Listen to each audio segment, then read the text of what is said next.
start with the last but not least session of this year, Blitz Strategic Forum, the panel on the cybersecurity. My name is Uros Svete from Information Security Administration, and I will chair this session. And I would like to invite the Minister of Public Administration for giving us the opening remarks. The Minister, please.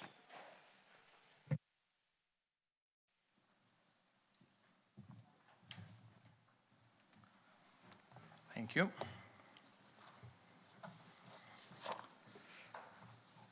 Dear distinguished guests, dear listeners, attendants, the COVID-19 pandemic has affected the societies and economies of the EU member states in a dramatic way, and it constitutes an unprecedented challenge for the whole world. The pandemic accelerated the digital transformation of the world, especially in retail, education, and healthcare. This was a positive effect, of course. Digitalization and consequently cybersecurity proved incredibly important in this time, as numerous citizens, among others also us, public officials, started using flexible forms of work, such as teleworking, also a positive consequence. But there is an immense amount of work ahead of us in getting our societies and economies back to full functionality by fostering, among other things, digital transformation. However, rapid digitalization increases the risk and impact of cyber attacks and demands from countries to take a more systematic approach towards cybersecurity. Building resilient European infrastructure is the key, since digital transformation presents us with both opportunities and challenges. This is why we must work together with our partner countries, towards better protecting our societies from malicious cyber activity. Special attention should be given to the digitalization of public sector, of public services.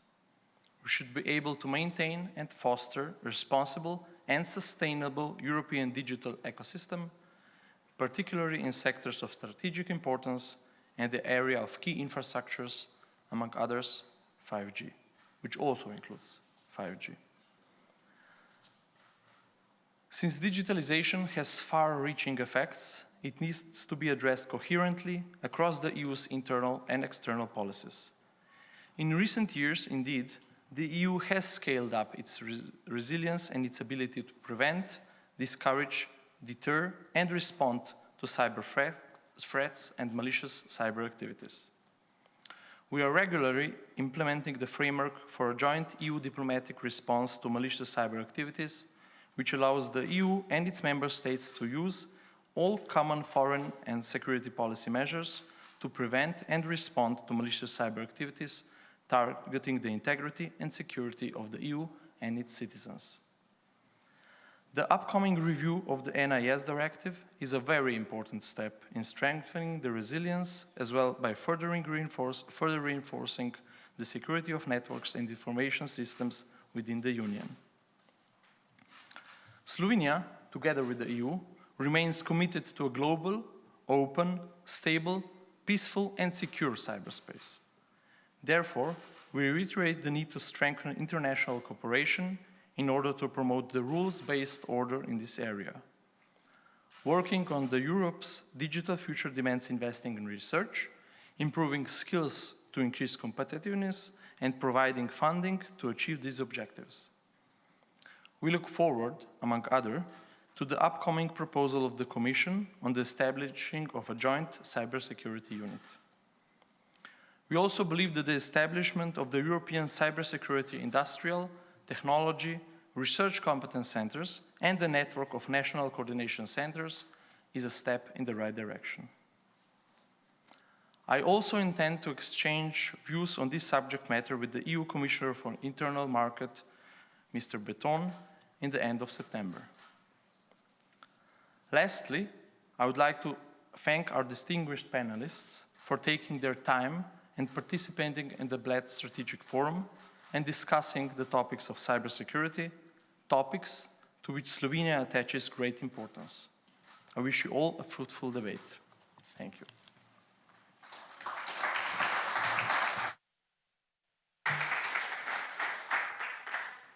Thank you, Minister, indeed, for your introductory remarks.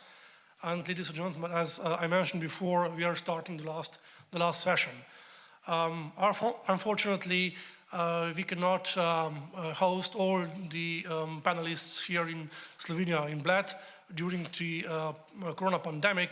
So the majority of our panelists will join us online.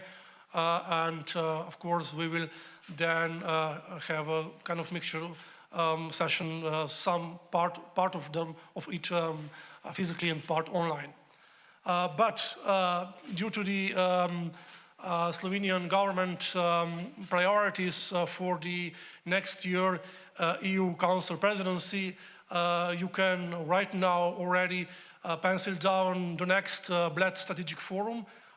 So probably the end of next August, and for this period we are planning to organize cybersecurity conference and cybersecurity directors meeting here in Bled. So next year I hope we will be able to organize the meeting physically. As maybe if you attended all the sessions at current Bled Strategic Forum, you of course heard a lot about the digitalization, pandemic, let's say recovery of our societies, and how important it is to really ensure stable and secure and resilient cyberspace, not just for organizing our societies, but for encouraging our services, I mean governmental e-services, encouraging health system and education, etc. So pandemic really shifted and reshaped our experience, how our societies have been organized so far. And but this is, as Minister already mentioned, this is a positive part, a positive, let's say, side of the story. Of course, as every technology, even cyber and digital technology, can bring some negative as well, due to the human nature and human, let's say, more violent nature in this sense. Therefore, in this panel, we will explore whether the only future for our common online and cyber environment is that of domain of conflict, or maybe we will be able to really ensure more secure and safe online and cyberspace for our citizens and our nations. But of course, even during the last pandemic, we have been facing with some really serious incidents targeting our critical infrastructures and essential services providers. Let's just, we can mention the case of Czechia. We will, of course, elaborate a little bit later. So infrastructure, of course, especially digital infrastructure, and I would say internet and online services are so important for our societies that this dependency, of course, brings risks by themselves. Maybe for the very beginning, I would give the floor to our first guest, and this is Arne Schönbohm, President of German Federal Office for Information Security, which is, of course, currently holding the EU presidency. BSI is definitely one of the front runners when it comes to the cyber and critical infrastructure protection. So, Mr. Schönbohm, maybe the question for you: are there any lessons, maybe special, you can share with us regarding critical infrastructure protection in cyberspace, and maybe what still needs to be done in Germany and in Europe to maybe overall better protect our infrastructures and our services. Please. Yes, Uroš, first of all, thank you very much, and dear Minister, thank you very much for inviting me for this great event you are doing there at the Bled Security Forum. It's a pity that I cannot be there because of COVID-19. Everybody knows about it, but I'm really looking forward, probably, Uroš, to come to you next year in August when I heard that there will be the directors meeting. We also will do, since we started, as you know, this year in Munich with the directors security session. We will do the same in February in Munich. And I think it's great because then we are talking about information security, and that's a precondition of enhancing information security. So since you asked, let me try to think about how to move on regarding and what is the lessons learned regarding the so-called critical infrastructures. In Germany, it is named ubiquitous. From our perspective, BSI is not seen as the supervisor, but it is seen more or less as a partner which supports the critical infrastructures, what to do as a kind of trainer, as a kind of coach, what should be the appropriate level on, let's say, what is the right level of information security in the critical area. If we are speaking regarding, for example, how to certify the smart grids, the smart meter gateways, this is one key area where we are looking for. And there, with these kind of areas, we have identified in Germany up to 680 participants participating in the so-called ubiquitous body. That is a body, a sector-specific association where just critical infrastructures like energy companies, like telecom companies, like and so on, they are participating, more than 680. And with them, we are discussing the different, what is the appropriate level of level regarding information security on the technical expertise. You know, we are not yet living in a digitized world, and that's where I'm getting a bit worried. Everybody is speaking about 5G. Everybody is speaking about autonomous car driving and so on. Everybody wants to have it. But we have to understand that a precondition of a successful digitization is information security. So you here at your conference, at the Bled Security Forum, are at the heart and the precondition of information security. When I think about information security and critical infrastructures, at least let me, Uroš, if you allow me, just 2 or 3 words regarding impact of COVID-19. There, everybody is now using a home office. Everybody is using now, let's say, how essential it is that we are living in a connected world. And now we understand how important some kind of sectors became relevant, which has not been relevant in the past, like producing masks and so on. And what we have been doing is, regarding the pharmaceutical companies, for example, we generated a list with organizations in Germany which we deem essential for fighting back COVID-19, and contacted those organizations to support them, even if they are by law not a critical infrastructure, but to support them how to enhance the right level of information security. And so therefore we are ahead of the wave of the bad attackers, we hope at least, so that we can support them, that we can sound out there our mobile incident response teams if something is going to happen there. And there, of course, this kind of information we are very, very open and willing to share between our European partners and members, because I think we are all here on the same side. We are all on the same side of the good ones. And this is something where we like to share all the information we are having regarding cyber attacks against critical infrastructures and all the other ones. And there we are not just a partner of the critical infrastructures, but also a partner of the other national cybersecurity authorities. Just as a quick beginning, and then probably we can discuss afterwards regarding the NIST directive and the other areas. Arne, thank you very much for your remarks and your answers. I'm sure that we will maybe more in details can discuss these issues later on. Maybe at this point, I would like to continue with our guest from ENISA, Juhan Lepasar, Executive Director. Juhan, maybe if you, of course, would assess the European perspective of the cybersecurity. So my question would be, what's your opinion on the EU institutions and bodies and how the European Union really brings some concrete tools to increase and encourage our common cybersecurity? And maybe next question, how would you assess the, let's say, latest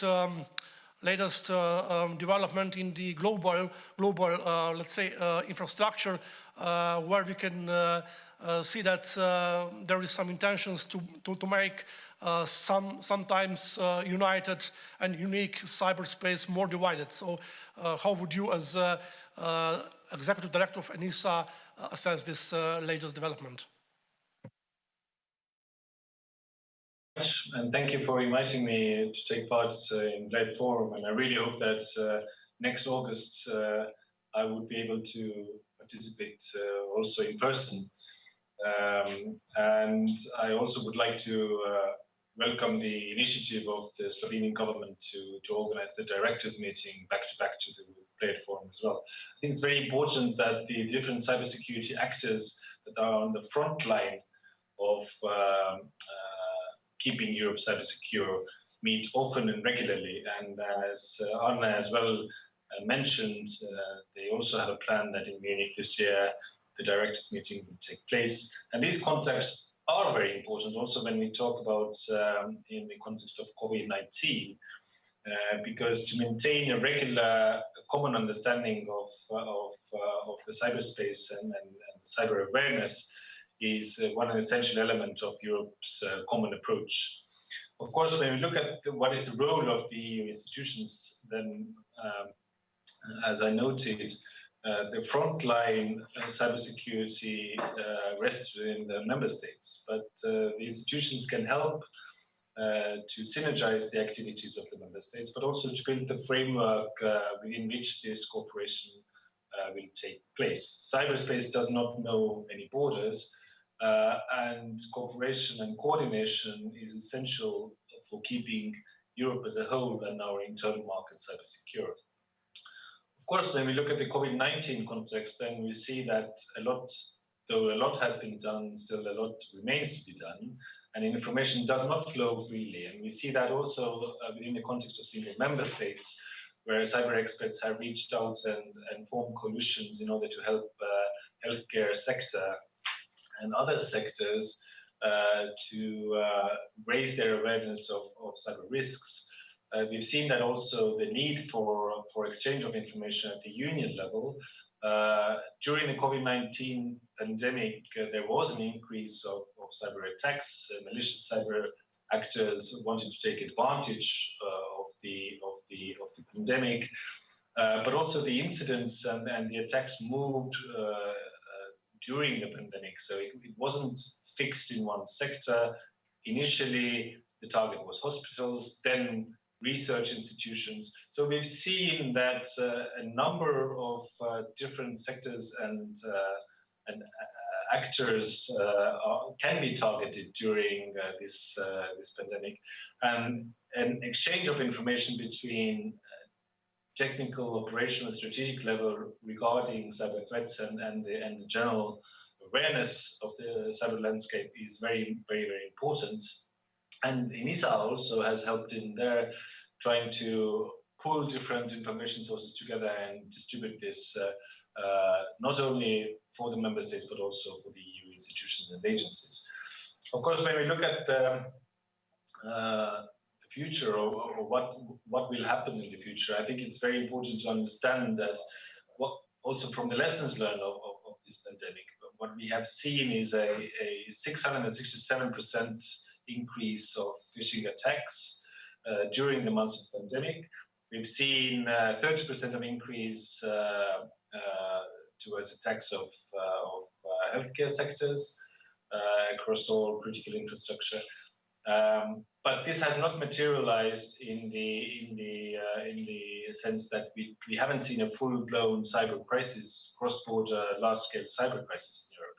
And partially, I think that one of the reasons is that Europe has been able to build up a framework not only in an example of the NIS directive and the Cybersecurity Act, but also increase the national capacities and have in place national strategies to raise the overall level of cybersecurity across the Union. And this has been helpful.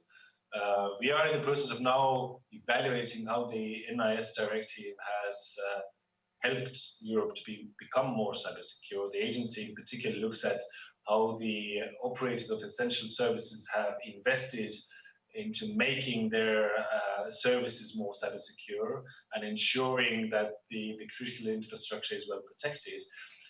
And this will be something that will feed into the review of the NIS directive. But we've seen also that individual member states have taken actions and raised their capabilities, and this has been for the good.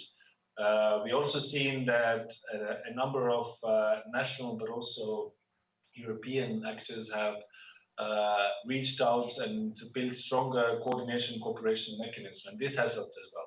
So altogether, the capacity building activities, the framework that we have been put in place, also the national actions have contributed into building a stronger cybersecure Europe. And when it comes to globally, of course, this is something that we can build on. I mean, yes, there are developments regarding which are worrying in terms of fragmentation of the internet, but Europe needs to stand firm on its own values. We need to protect our understanding of how the cyberspace should be regulated and how different actors should operate within it. And this has to be rooted very firmly on the framework that we have built and we are now developing. Johan, thank you very much for your really extensive and detailed answer. Of course, we will a little bit later already also speak about NIS directive from some other perspective. NIS directive is definitely one of the, I would say, biggest challenges happened since the establishment of the your frontrunner, so ENISA, and definitely NIS directive brought, I would say, not just the European Union, but member states in general to, of course, next level of cybersecurity resilience. But of course, still, there is no tool which cannot be improved in the future. Next guest, I would of course welcome our colleague from Czech Republic, director of NUKIP, so Czech Information and Cybersecurity Agency, Karl Rechka, and Karl will of course bring us some insights, especially about incidents which have been of course focused in Czech Republic this spring, especially towards health sector, and this was of course one of the, let's say, one of the I would say indicators how really complex crisis pandemic COVID-19 was to our societies, because not just that these incidents of course threatened the ability to for medical and health services, but of course with these threats we can definitely see that to such a complex crisis we really need a very complex answer. So Karl, please, for your insights from Czech latest experience to COVID and cyber incidents. Thank you. So I'll just say a few words because there's not too much time, but I would keep it open for the discussion if needed. Obviously, yes, we had some crises like everyone else. They were the malicious activity in cyberspace was growing during this COVID crisis. During this state of emergency which we had in our country, we as our agency, we noted probably 1/3 increase of the cyber attack altogether, And obviously what became a little famous publicly was this attempted attacks and real attacks on some hospitals. The problem with the hospitals was the timing, because this was in time where we were, when we were really counting all the ventilators, all the beds, and there was really, no one actually knew how the pandemic would develop. There were some really bad signs in some other countries in the world. And so basically losing any hospital could be a real problem, threatening lives. So we took this very seriously. We had several attacks on health facilities in cyberspace. The first one, which was publicly known and quite famous, was in December of 2019, and that was, let's say, middle-sized hospital, which was out of order for several weeks, and there was quite a substantial damage, financial, but also a real-life healthcare problem. But this was before the pandemic really started full speed. The real problem was the second attack, which was in the middle of March, when the pandemic was already starting, coming to the speed, and the attack hit our second largest hospital in the country, and it was out of order completely for many weeks, basically, and it took a lot of time to get to 100% back to all functions. So that was really threatening.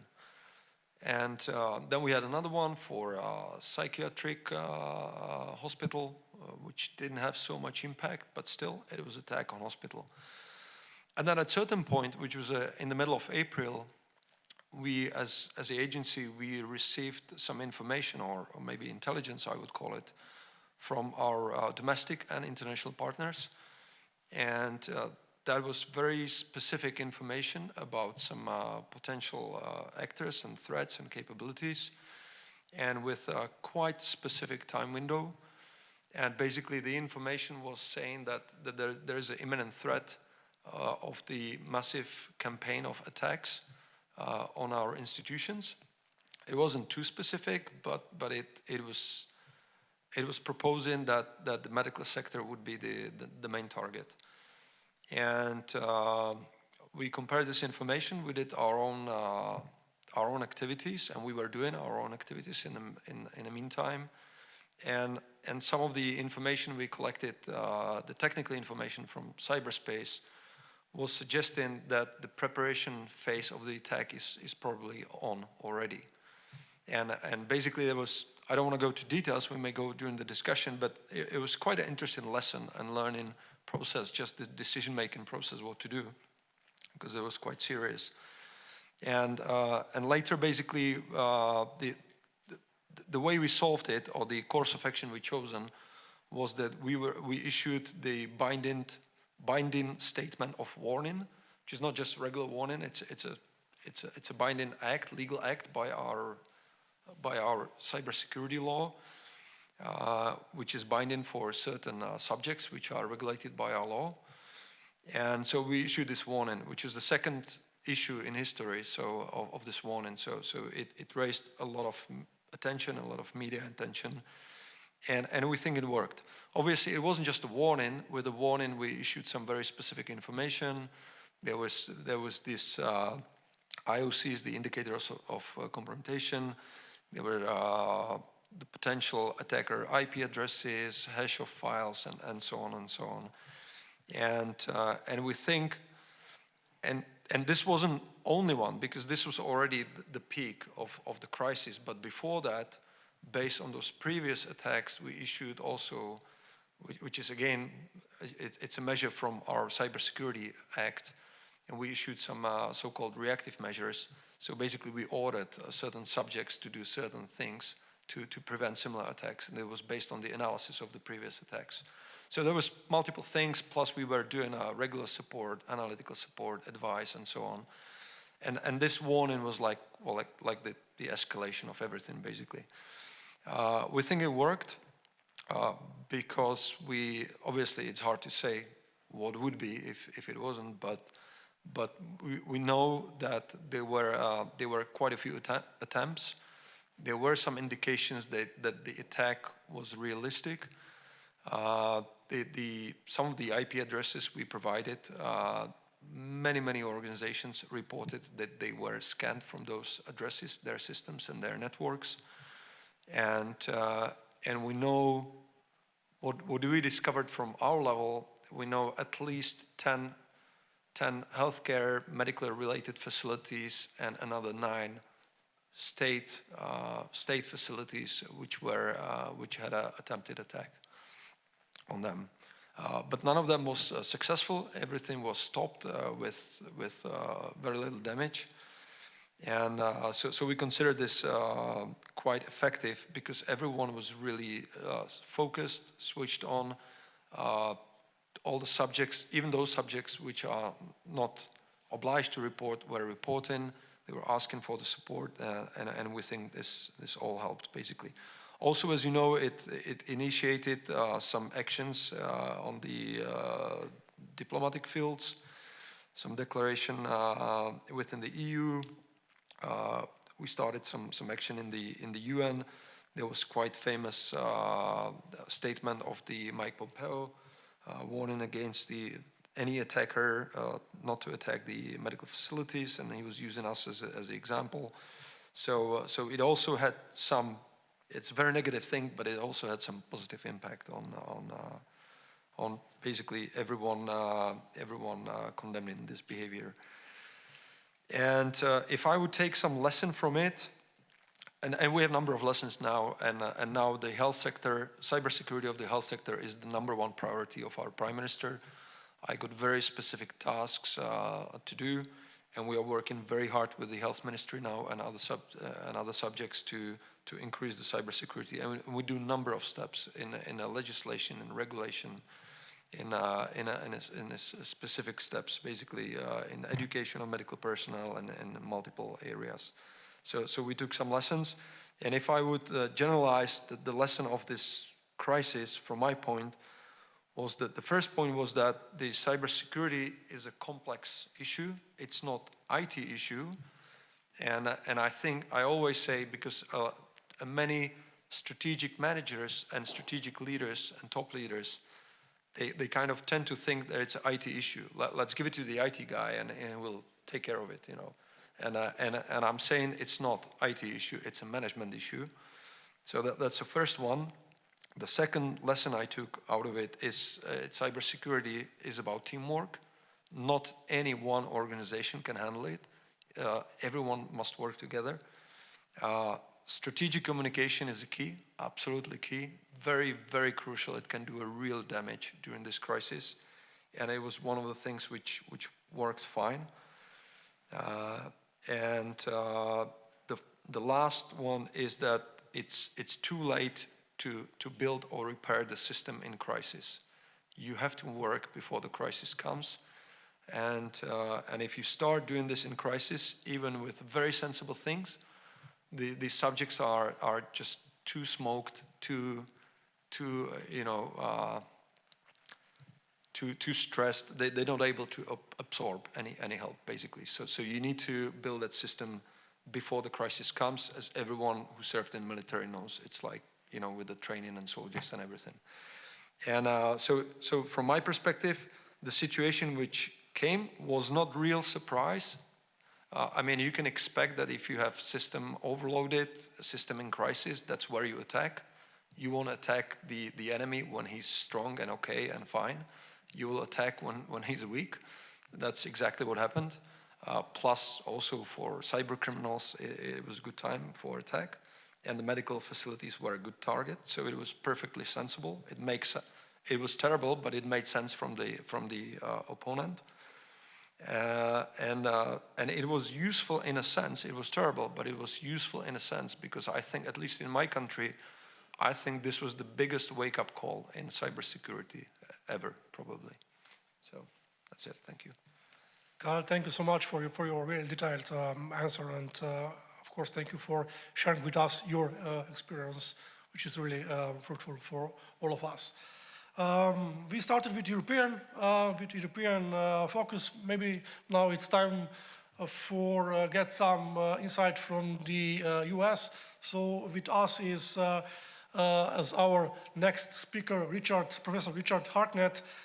He's professor and head of the Department of Political Science at the University of Cincinnati.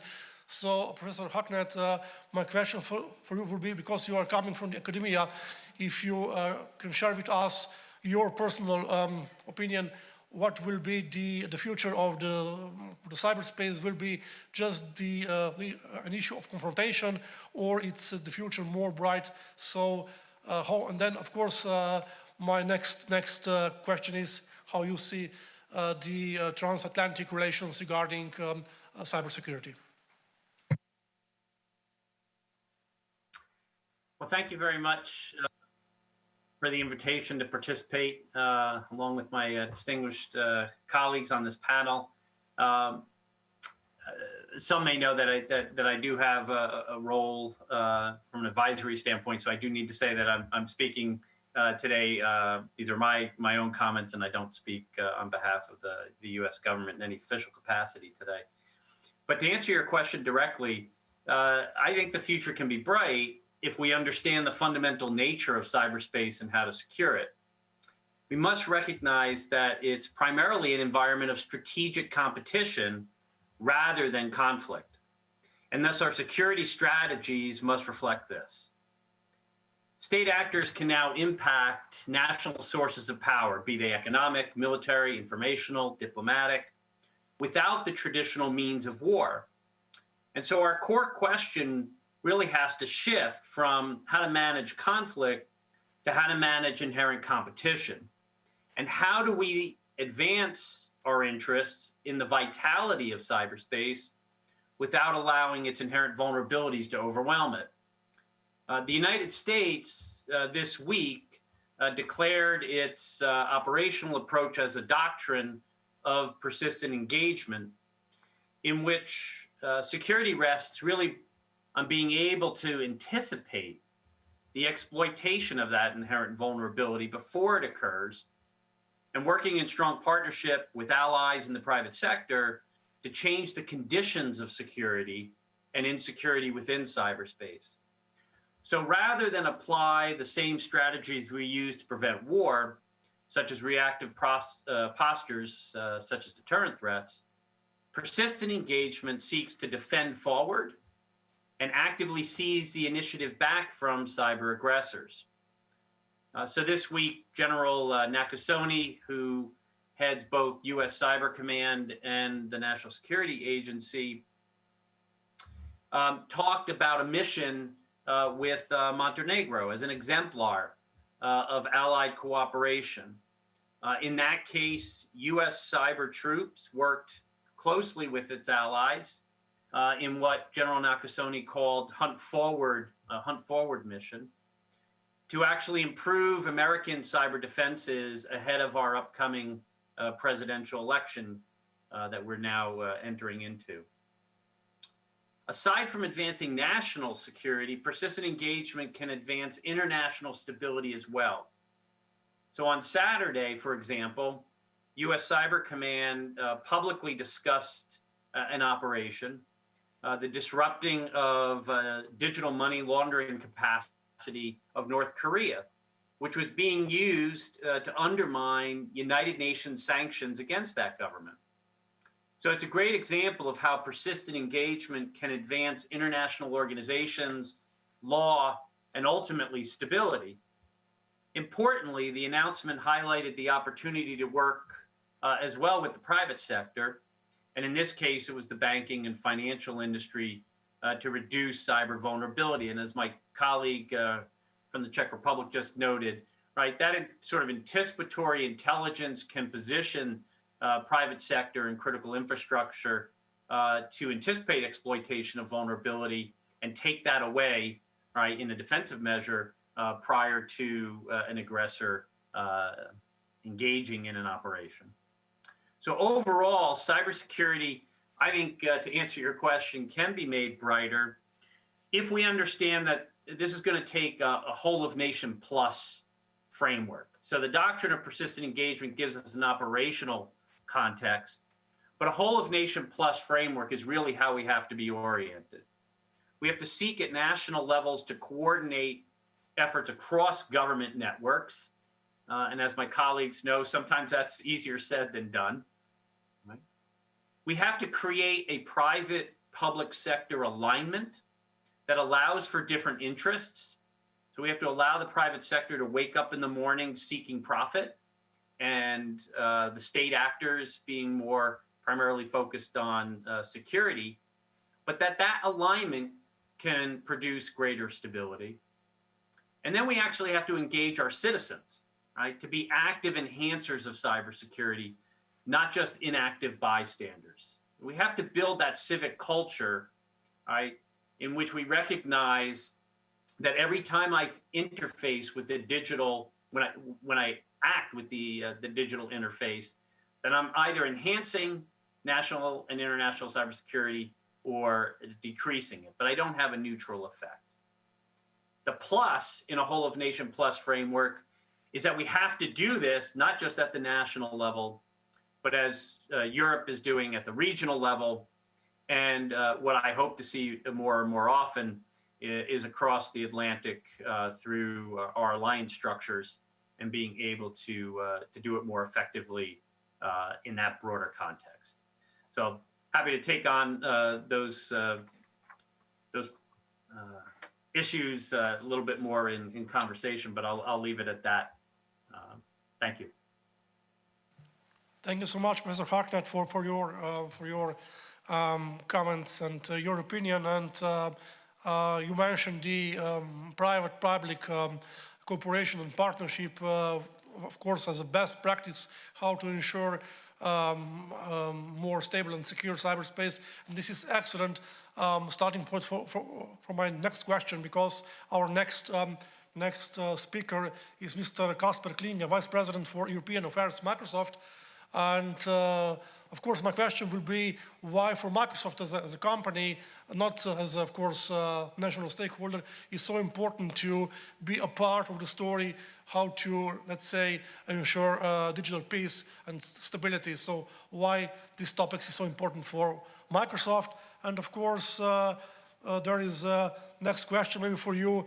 How would you as a company assess NIS directive of the EU, because we know that essential service providers are, of course, or the majority of them are companies on the market. So this is, of course, definitely then the question and the consequence where the private sphere has to be involved as well. Please. Well, thanks very much also for the invitation. You have my excellent colleague Kaya on stage locally, and I understand from her that I'm really missing out of not being present in Bled. So next year I'll come and join you where you are. Listen, just to come clean on myself, I've actually made the transition going from government into the private sector. I used to work for the Danish government. I'm now with Microsoft here in Europe. And to some extent, I think my own sort of journey is a good indication on one of the points that I will make. And if I fast forward to the conclusion, which really is to make sure that there is a much closer collaboration between the public sector and the private sector, because the digital age is very different than the analog age, as many of the previous speakers have indicated before me. What I would say is, and perhaps looking a little bit back on these sort of unprecedented 6 months that we've been through, and I guess we have to be honest in saying we're probably not through the pandemic yet, and we'll see what comes over the next couple of months. But one thing that has been crystal clear, as many others have mentioned already, is that digitalization is not sort of an option. That's something you have to do. It's something that is critically important for maintaining jobs, for maintaining economies at a decent level. And this is not to underestimate the massive impact that COVID-19 has had on so many people, thousands, if not millions, across Europe, if we focus on where we are today. But as we know, in the last 6 months, we've probably had 2 or 3 years worth of digitalization taking place globally. And I think there are two things we have to focus on when we look at this. One is because of this dependency on new digital technologies and new platforms, many of many of which comes from American companies like myself, I think the responsibility of the private sector is increasing. And I would actually say there has to be a proportional understanding of the societal responsibility that, an actor like Microsoft will have to take upon its shoulders, because many of us are working with our products on a daily basis. But as others have also said, the flip side of the coin is, of course, that cybersecurity, the threat from cyber attacks, cybersecurity is more important than ever before. And I think there was one significant difference between the world of today and the world even 10, 15, 20 years ago. I think when you go a little bit back and you had something stolen or you were threatened by somebody, you would probably call the police. And if you had a violation of your national sovereignty, you would probably look a little bit towards the armed forces at focusing on responding to that situation. I think what we're looking at today is a much more complex, much more diverse situation where many of the first line responders are in fact the private companies, including Microsoft. We have real-time information on the cyber attacks, phishing, malware that are coming in our directions. And just to give you a little flavor of how many resources we're putting into this, we have in Microsoft more than 3,000 people that are full-time employees doing nothing else than trying to increase defense, protect email systems, protect critical infrastructure. And if we look at what we do on a monthly basis, and these numbers, I think, says a lot about the digital world that we're in the middle of. We scan and try and defend more than 400 billion emails every month. And we update Windows devices more than 1 billion every month. So I think what this says is that, whether we like it or not, and whether governments like it or not, the private sector, and especially the big technology companies that are delivering critical infrastructure, we have an enormous important role to play in defensive systems, but also actually engaging in norms discussions, in trying to find ways of creating sort of the traffic rules of cyberspace.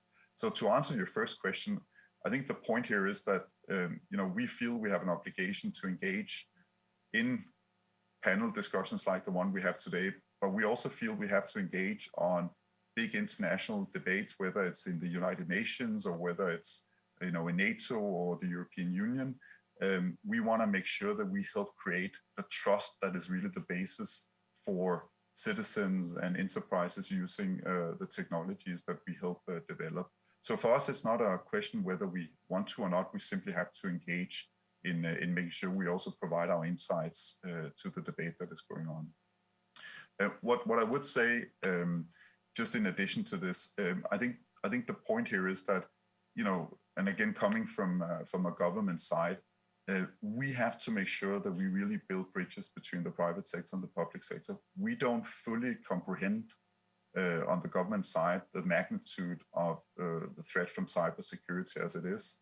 I think similarly on the private sector side, we have to better understand the concerns, the specific requirements of governments or international organizations across the world. And I think many of the previous speakers have mentioned, the very malign attacks we've seen during COVID-19 on healthcare institutions. We've seen the number of ransomware, malware attacks go up because of misuse of the fear that COVID-19 increases. And I think to best mitigate that situation, we really have to come closer together. And I think we have a number of things happening, not least in New York this year. We have the open-ended working group and the UNGG discussing the cyber norms. But I would also point to the Paris call during the Paris Peace Forum that is taking place in November as a critically important event where you really have a multi-stakeholder forum that brings together civil society, private sector companies, governments, international organizations. We really want to make sure that is a forum that becomes one of the key areas for discussing cybersecurity events, and we want to contribute to that as well. Now, 2 words on the NIST directive, and then I'll shut up after that. I think Johan spoke earlier today, and I'm looking forward to at some stage also meeting up with Johan when time allows. I think that's a valuable discussion with him as well. What I would say is we're completely firm supporters of the revision of the new NIS directive. We think it has brought an increased focus across Europe on really increasing the abilities of governments to have in place the right structures, the right institutions. So it's really upped the game in Europe at a pretty critical time. I think you were sort of trying to get me to say things we would like to see in the revision, and I'll try and maintain a little bit of my diplomatic background. But I'll actually be very direct in saying what we think is enormously important are two things in the revision. Increased focus on cloud computing as the real foundation for everything we're going to do. We have to make sure that cloud computing is covered sufficiently in the new NIS directive. And the second thing will come as a shocking surprise to all of you, and that is we feel that we could expand wording in the NIS directive of making sure you bring in the private sector in the discussions with EU institutions to make sure that we really increase our foundation for defending ourselves against these malign actors, whether it's state actors or non-state actors. So those are a couple of the areas that we would like to see. And then the final remark is on this the discussions in the European Commission about a joint cyber unit. I just want to throw Microsoft into that equation and say I think we would see that as a very interesting development that would increase again Europe's ability to really focus on cybersecurity issues. Again, we would argue that it is enormously important that the private sector will be part of the discussions, that you will enable us to make sure that we can share our information and insights on the real-time challenges and threats that are coming from malign actors. Thanks. Thank you very much for actually both answers. So to the first, to my first question regarding the role of Microsoft and your remarks to NIS, and especially I appreciate your opinion to include and to be more focused on the cloud services as a part of NIS revision.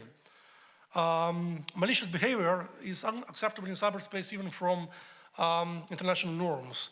So on the 30th of July, the EU Council imposed the first ever sanctions against people and entities responsible for cyber attacks against EU and its member states. And my next question will be for Ambassador Heli Tirma-Klaar, Ambassador at Large for Cyber Diplomacy, Ministry of Foreign Affairs of Republic of Estonia. So what more can be done at the international level to hold perpetrators accountable? So my question is actually how the international fora like UN and some other transnational organizations can bring some new perspective to not just make more resilient cyberspace, but how to deter maybe the potential perpetrators from their abilities. Good evening, everybody. And thank you for inviting the Estonian diplomat to this panel, because I think for us, this long journey of making sure that there is a responsible state behavior in cyberspace has started already in 2007. And I am very glad to see some of my former colleagues here on this panel with whom we have been working closely together on some of those issues for a long time. I was very positively surprised by this very well planned panel, and I would like to thank the director of the Czech agency for a very detailed discussion of what actually happened recently during the COVID-19 crisis. And I think this is an example how the international response and the response by diplomatic community also has helped to maybe prevent the worst happening. And since we all, both practical, technical community and diplomatic community reacted to this possible threat alert, I think this was quite a good deterrent that we have created. And together with the US, Estonia, Latvia, and Lithuania joined the statement also condemning the malicious cyber activity that had been attempted at Czech organizations. And as I was asked to talk about the diplomatic efforts, so I would like to start with the United Nations. As it just has happened today, we had the United Nations Group of Governmental Experts on Cyber Issues session virtually. So we have a week-long session this week where we discuss the cyber norms implementation. And of course, because we cannot travel to Geneva and New York, so we did it online.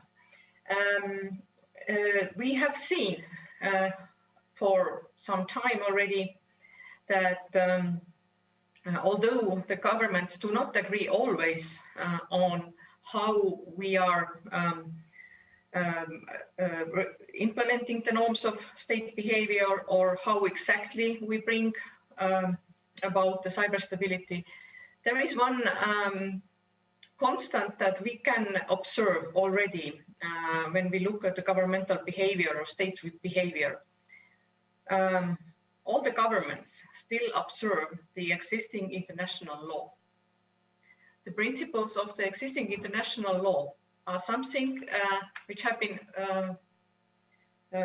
established long ago. So international law is older than digital domain. And the governmental behavior in these different other domains, be it land, sea, air, space, has been observing international law so far. And one of the primary goals for us diplomats is to make sure that we will finish our discussions at the United Nations level in both working groups that we have now in Disarmament Committee, under the first committee, with a very clear notion that the existing international law applies in cyberspace. We have affirmed that already since 2010, when the first successful report of the United Nations Group of Governmental Experts has agreed that both international humanitarian law and UN Charter apply in cyberspace. The same was agreed in 2013 and 2015. And we in the diplomatic community, we call it our acquis. I know it's a EU term, but we also use it in the UN sometimes. So our cyber stability framework that all the governments should follow is already there. It's the existing international law first, secondly, the norms of responsible state behavior, which are codified mostly in 2013 and 2015 United Nations Group of Governmental Experts reports, and the confidence building measures, which are mostly agreed at the regional level. And we have the OSCE confidence building measures, for instance, 2 sets of the confidence building measures, as well as ASEAN Regional Forum and OAS have been working on confidence building measures. And with this building blocks, we claim that we already have the normative framework for state behavior that states should now follow. Of course, the question is how we make sure that states, all governments would follow those norms. And when you look very carefully, what we have seen is that, of course, there are many malign activities we still see, especially during this pandemic. And most of the malign activities before the pandemic that have been organized by the nation states also had already they had some response from international community since 2018. I refer to WannaCry and NotPetya, 2 major global malware attacks. Excuse me? Can you hear me? Yeah, of course. Go ahead, please. Okay. Yeah. Those were the first public attributions done by the community, by the international community as a result of global cyber attacks. And since then, we have not seen such global activities or global campaigns as WannaCry and NotPetya had also brought about quite serious economic impact. What we have not seen is the cyber incident that has exceeded the threshold of armed conflict. Most of the cyber incidents happen below the threshold of armed conflict when we analyze those incidents from the point of view of international law. So therefore, there is very clear understanding between the major players in cyberspace that we have to observe the existing international law. And this is the most important frame for state activities. Now, many observers would criticize the norms and the UN norms and CBNs. And of course, we have also seen that not always the states follow those norms that they have agreed themselves at the UN level. And for this, the international coalition that our democratic nations have put together, which is called the Cyber Deterrence Initiative, is now quite actively calling out the bad behavior. I refer to WannaCry and NotPetya cases. We did a coordinated public attribution for attempted hack of the OPCW. We called out the APT that was responsible for intellectual property theft. And most recently, we did the coordinated attribution on the Georgian attacks last fall. So all these small steps that we have done in our smaller community of like-minded nations have helped to socialize the existing norms that we have agreed at the United Nations level. Most recently, Estonia is now currently as an elected member of the Security Council of the United Nations. And we have organized the United Nations informal meeting on cyber issues in May 2020, where we see the wide acceptance of this framework of state behavior that exists already. And I think there is now the understanding amongst the global community that it's not the issue that we do not have enough rules and norms and law, but the issue is how we are following those rules of road, because the rules are there. So the following of rules of road is still a bit where we need to work. And I'm very glad to see that the European Union in the end of July was finally able to implement the EU sanctions regime on cyber activities, which we have been working since 2017 together with all EU nations. And the European Union Cyber Diplomacy Toolbox that was adopted in 2017 and the sanctions regime adopted in 2019 was finally then applied in 2020 July. And the pandemic was delaying our response in this front, but finally our packages were agreed after the lockdown was over. So all these small steps, public attributions, coordinated statements, sanctions, and all those other smaller steps that we have been taking recently provide for better behavior and greater stability. And we certainly need, of course, a broader international coalition to follow this and to make sure that those norms that have been agreed at the UN level followed by also many other countries, not just a small group of countries that belong to EU and NATO, but also the countries outside of our democratic nations. So, and this is what we are now working on, and this kind of deterrence activities that the diplomats and response activities that the diplomats are now planning, I hope will also provide and contribute to greater stability as the state behavior might become more predictable. Thank you. Thank you so much for your contribution, ladies and gentlemen. Before I will give you the floor for your questions and remarks, I would like to ask our last guest from the panel, so Kaya, Technical Director, Digital Peace, Microsoft, for her insights, takeaways, and summarizing so far. So please, Kaya. Thank you. So I will try to be brief. I think we covered a lot of ground. we started at domestic implementation and sort of how do you build resilience of institutions, and we went through the whole regimes of deterrence and the role of diplomacy.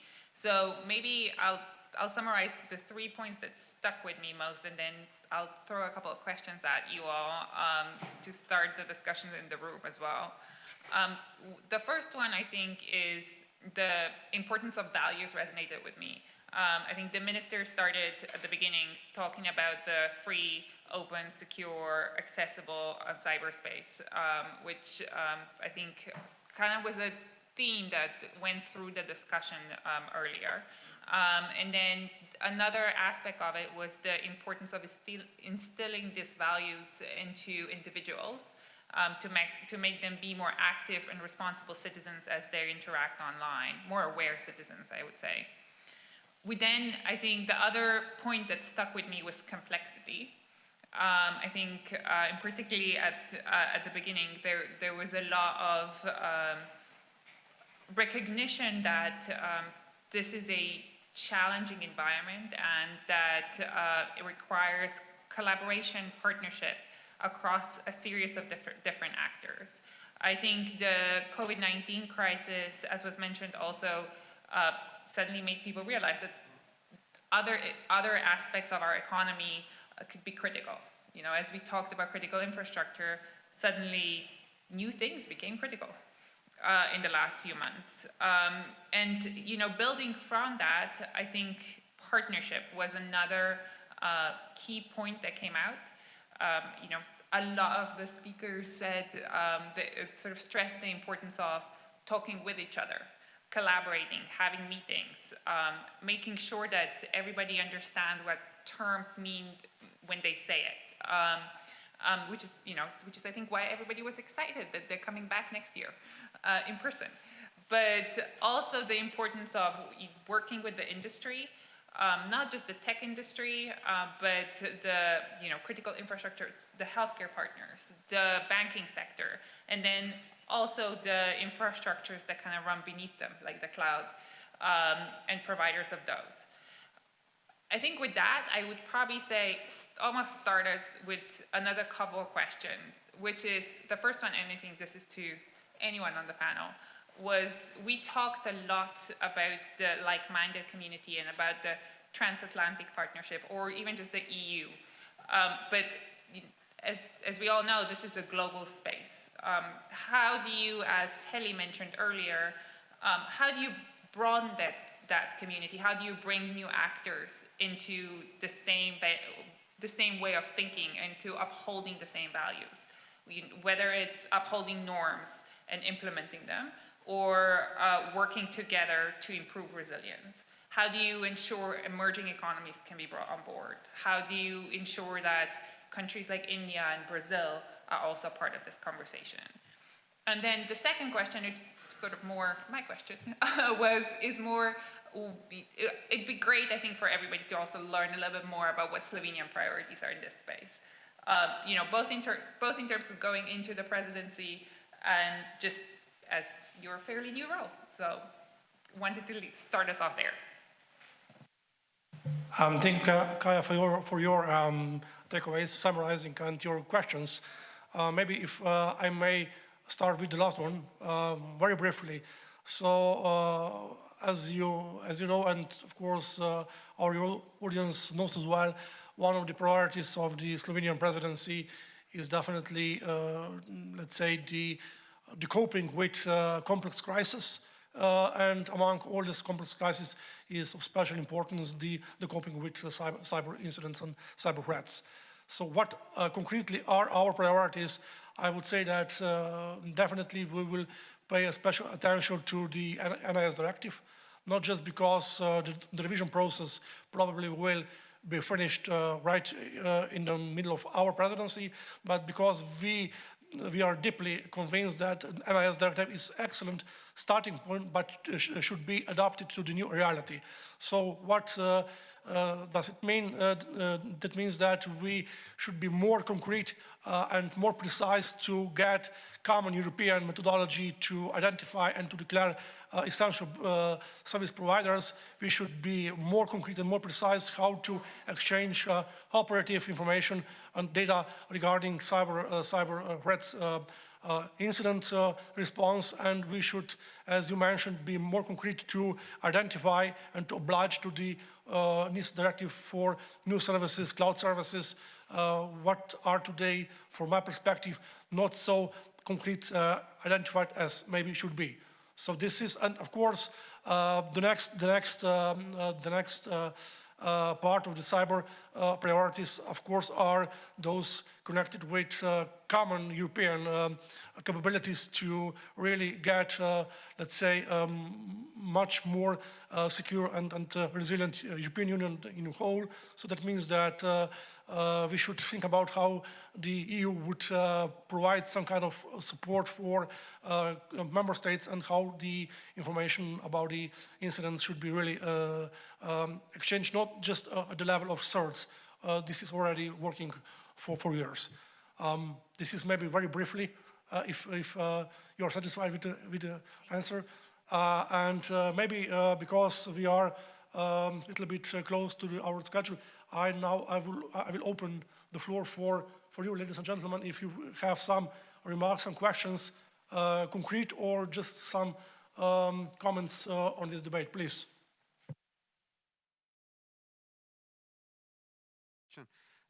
But in Europe, we believe in the rule of law, right?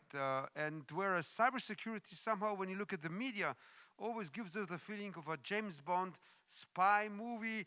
There, you read about some hacker somewhere in a garage or in the basement, and then you hear about rogue nations doing something, and the Secret Services says, hey, there was an attack by some bad guys. Does it actually, how will this reflect in our legal systems? I mean, can we actually, map cybersecurity to a normal security? To, at the end, that all these attacks are somehow, the discussion about this is finished in the court. And even if you don't know who did it, that, it's clearly said there was the court who decides who was right and who was wrong, and not some military spy, Secret Service type of information that I think makes people just feel very, very insecure and very confused, and then they start losing faith in the government, in the society, in digitization in general. Thank you for your question. Is the question dedicated to any special guest? No? So maybe if someone, please, Richard. Can I just jump in real quick on that? So I think we have to recognize that, as the ambassador indicated, we have a convergence of behavior around avoiding war through most cyber operations, right? But what we're seeing is that most cyber operations are about seeking gain below that level, right? And some of it is criminality, but some of it is actually strategic in its nature. So when I look at a heavily sanctioned, UN-sanctioned regime in which the UN has decided that for disarmament purposes to place those sanctions on a regime such as the Democratic People's Republic of Korea, and they decide, which I think is completely reasonable, if they have an option to somehow circumvent those sanctions, I'm not taking North Korea to court, right? That's not getting resolved through legal means.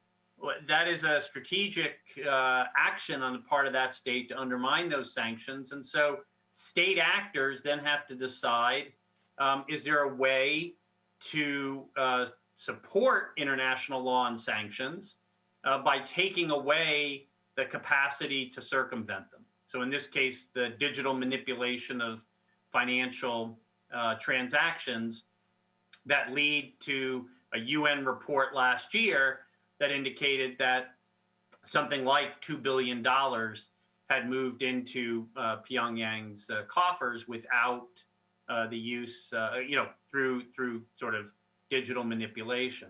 So I think we have to differentiate. I don't want to say this is all James Bond, but there is a state interest in things that states have to do on the operational level to deal with the most important elements of this. And what's really interesting is that in that space, there's a convergence around a very particular norm, even on the theft side. And that is that nobody is messing around with the actual unit of currency. So whether you are a organized criminal syndicate all the way up through a state actor, while there's a norm to seek gain through digital theft, no one's actually messing around with the currency. That's a convergence of behavior that I would classify as a norm that it would be interesting for us to build from, right? And that's ultimately something that we have to think about, is how do we look at the reality of behavior, and rather than seeking to establish from top down, how do we actually bring about international legal support around where behavior is converging that's positive, and obviously try to stop it where it's negative. Yeah, I would just add to what was said. Obviously, it depends whether it's a state actor or criminal or whatever it is. But it is criminal act, you're right. And like in our legal system, I'm sure it's the same pretty much everywhere. In Europe, if you access illegally others' computer or network, or you steal the passwords or whatever, it's a criminal act. So like the cases I mentioned, all of them pretty much started the prosecution, investigation, and everything. The other thing is whether you will manage to push it all the way to the court because of the nature of cyberspace, or you may find out in the process that there's a state behind or whatever. But yes, you're right. It's usually all the cases I mentioned with the hospitals, for example, there is a criminal investigation behind it. Yeah, just a normal criminal act. Also, but there's also other measures. If I may to comment. Of course. Yeah, I would say that it's a very good question, because it is true that the media might leave the impression that some sort of identity theft or more economic side of crime is equal to the cyber warfare, and so there will be some efforts to be done in order to educate the media how to reflect on cyber activities and different cyber activities. But for cyber professionals, the distinction is pretty clear, actually. When we talk about the crime, which is having economic origin, then this is cyber crime. And you regulate cybercrime with at the EU level. There is a directive on attacks against information systems, which is harmonizing the European Union countries' response to cybercrime, and some other EU directives are there. On a global level, we have the Budapest Convention, which all countries are invited to join, and there are the mutual legal assistance treaties and other law enforcement frameworks there. And when it is a state behavior, then again, legal framework is quite clear about the state behavior too.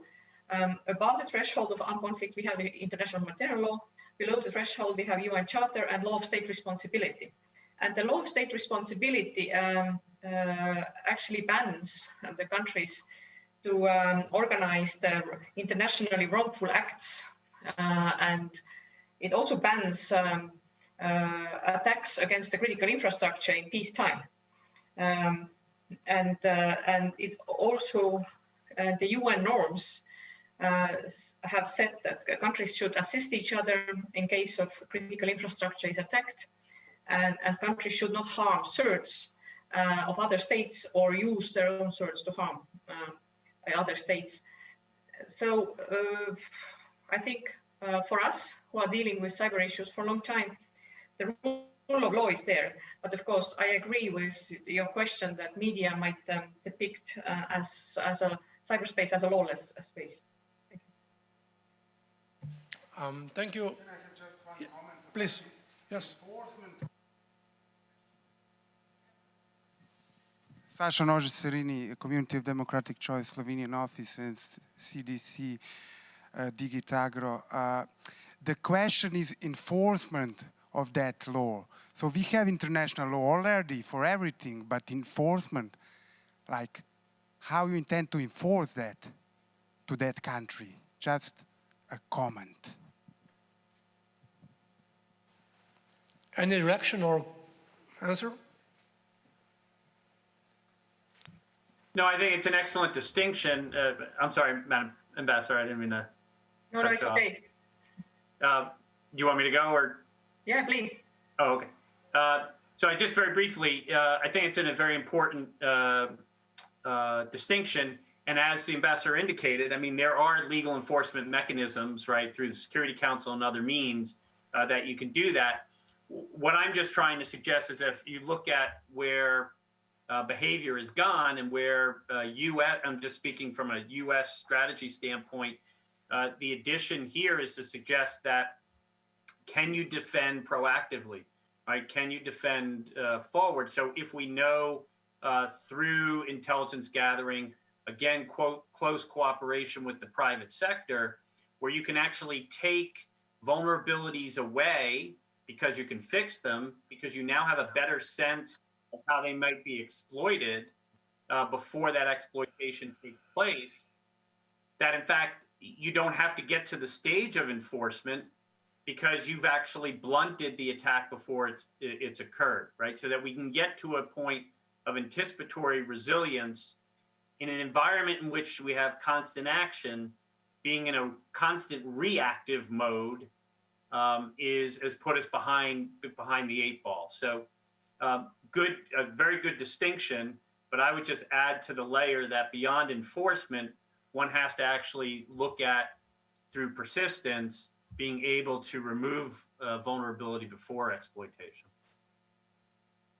Ambassador, you want to react?